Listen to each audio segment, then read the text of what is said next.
Haven't you?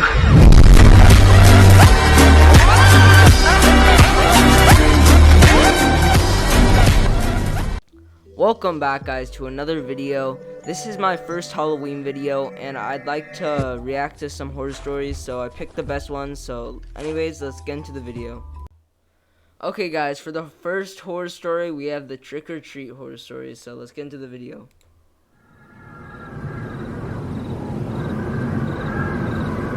Okay, very awakening intro. It was Halloween night of 2007, freshman year in high school, and I was with my friends, Ivan, Ryan, and Jesse. We were all dressed as the Super Mario characters. I was Luigi since I was the second tallest. Ivan was Mario since he's short and buff. Not that Mario was buff. Yeah, that makes sense. Jesse was Waluigi because he's freakishly tall and skinny, and Ryan was Wario because he's just really fat. So they were the perfect group costumes for us. Yeah, I guess. We live in a very non-congested suburban neighborhood with a decent amount of space in between houses. On Halloween, that's the worst thing ever. Less bang for your buck. We were trick-or-treating for hours, way past dark, and eventually came the time when Yo, most look, it's me in the background, Chili Reaper. See? I told you guys I have my own house for Halloween. trick-or-treaters were heading home.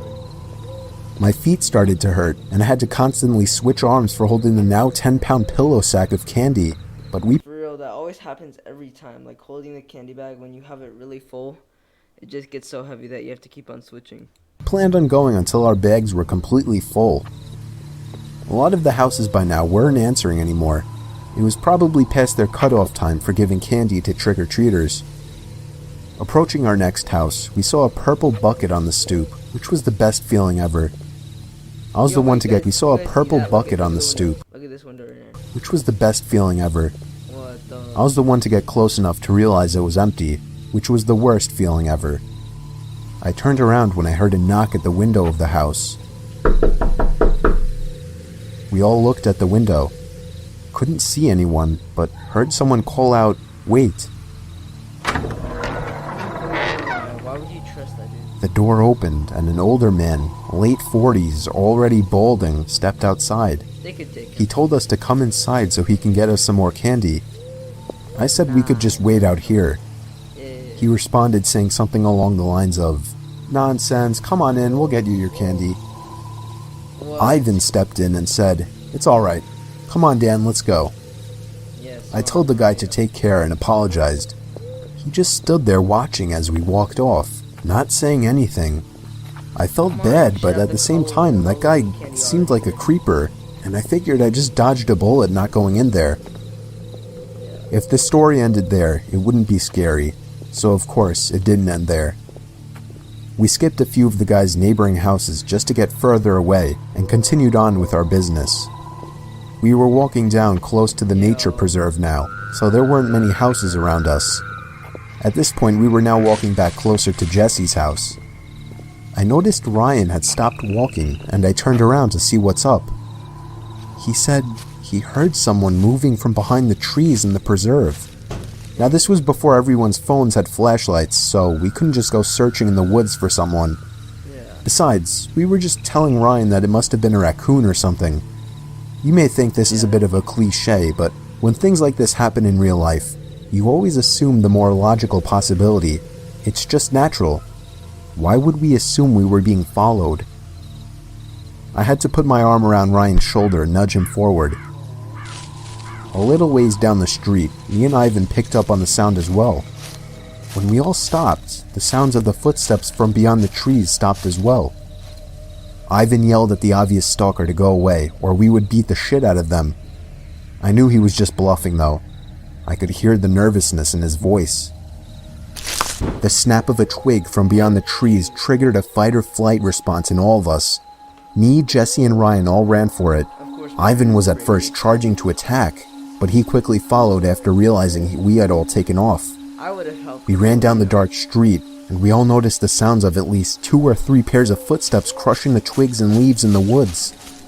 We banked it hard right down Jesse Street when it finally came up, and ran straight for his backyard, entering his house through the back They door. don't have a fence. The first thing we did was peek out through his living room window. Yeah, they're screwed for sure. We couldn't see anyone. It's because it's We all had to gather our thoughts and discuss what the hell just went down in his living room, when all of a sudden we heard Jesse's backyard gate slam shut. Jesse dove to turn off the lights. There was a click and a bang from down in the den. It was more than likely Jesse's back door. We all agreed to go down armed with knives and face them. Jesse turned on his back door light, but there was nobody out there. Just then the front door opened, and we all screamed like animals. Jesse's mom and sisters came rushing downstairs. They had just gotten home from their friend's little house party. We all rested assured knowing it was just them. Jesse explained what happened, but made it seem a lot less dramatic. Me and Ivan went home after that and called it a night. Where's the gate now? Backyard gate. At 12:30 a.m., I got a disturbing text message. It was from Jesse. It said, "It wasn't my mom." I texted back saying, "What?" He responded back quickly, saying, "It wasn't my mom in the backyard." My fingers slammed the buttons on my phone, responding back, "What do you mean?" There was a long pause before he finally told me that his mom and sisters said they never went in the backyard. I told him to immediately check the backyard from his upper deck. He had already done just that. He also told his mom everything, and she had already called the police. They didn't find anyone back there, but Jesse did mention the guy who invited us in while trick-or-treating. Yeah, that's good. Nothing ever became of that, and nothing ever happened at Jesse's house again after that one Halloween night. Hey, I low-key like the Slenderman costume. Alright guys, let's get into the second horror story. If that one wasn't scary enough for you, then the next one might be. Let's get into it. Alright guys, this horror story is from Wanna See Entertainment, so go check out their channel. I will link it in the description, so if you guys want to go to his channel faster, then yeah. But anyway, let's get into this next horror story. This one's called The True Creepy Halloween Story. Zara Leaks. On Halloween, back in late 2015, I hosted a sleepover with two of my friends, Scarlett and May. May was timid and jumpy, but Scarlett was always the confident one. Anyway, Hey, yo, let's go, we met up Scarlett. around 3 p.m. and set up a tent in my back garden. It was a pretty nice one, and had a carpet and a cozy place to hang out in. We set it up next to the back gate, which at the time was old and Yeah, I already rotting. know where this is And gonna when go. standing next to it, the average adult stood 2 feet over it. We all went trick-or-treating after we set everything up. It was around 7 by then. We met up with some other friends and generally had a really good time. We went back home around 10 p.m. And with the British weather being kind, it was dry all evening, and thankfully the neighborhood was pretty nice, so it was very peaceful that evening. There We you go. roasted marshmallows, Okay, there played you Truth or Dare, then finally laid down to sleep when it was pitch black out. The fairy lights in the garden barely illuminated anything, so it didn't bother us much. Out of nowhere, in the middle of the night, What something woke us up. What is that? It was a creaking sound coming from the back gate. May shot up from her drowsy Yeah, that's state. not a human for sure. Did you Unless guys they're hear wearing that? a Halloween costume. She asked in a frightened tone. And just as she said that, we heard a cough coming from someone outside the tent. We were full alert now. Scarlett covered May's mouth in case she was going to scream as we listened to the silent Is that night. Krampus? When the deep, throaty voice came, we almost jumped out of our skins. "You kids want some candy?" A hoarse voice called to us. It sounded like an old man, someone who had smoked way too Yeah, that's much in not their Halloween for lifetime. sure. They have The claws rattling and- came from the gate again. "Come on, I know you're in If they there." were smart, they would help Voice us, called but out. Okay. Tears formed in May's eyes, and I couldn't move. It was like my 13-year-old You guys self need was to dip those like paralyzed. things in the Scarlett looked at house. me and nodded. She showed me her fingers and counted down. Yeah. That was when we were going to run. Okay. When she hit 0, we all made a mad dash back inside the house. Look I'll back. One never of them's gonna remove look that back. image from my mind. When I turned around, standing at my gate, I saw the man. He had gray, long hair, His beard was That's matted not a and mantis, disgusting, That's like a creature, dude. and he had the most horrific look on his face. It was like pure evil.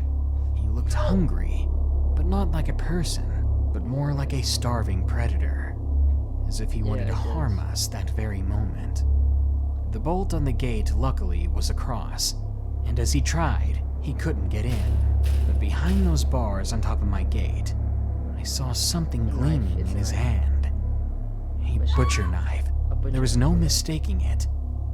I gagged in fear as I saw it, and as we made it to the back door, I turned the key, and we ran up to my mother's room. She didn't believe us at first, but after looking out of her window, she ushered us inside, locked her door, and called the monster's still 999, there. which Oh, is no, our okay. 911. I then heard knocking on my front door. He must have gone around to it, I thought to myself. But the knocking soon turned to banging, and I heard the old man cussing from just outside. When she heard the sirens, she got off the phone.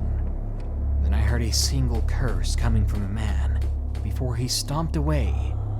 His footsteps disappeared into the distance when we heard a police car pull up. What?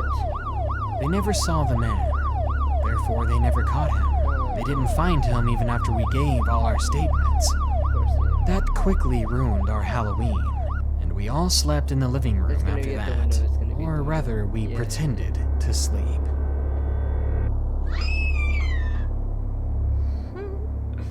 Well guys, that's gonna wrap it up for today's video. I hope you guys enjoyed the horror stories. These ones were a couple of Halloween ones, so they're kind of going with the October vibe for Halloween. But like always, make sure to like and subscribe if you haven't already, and I'll see you guys in the next video. Peace out.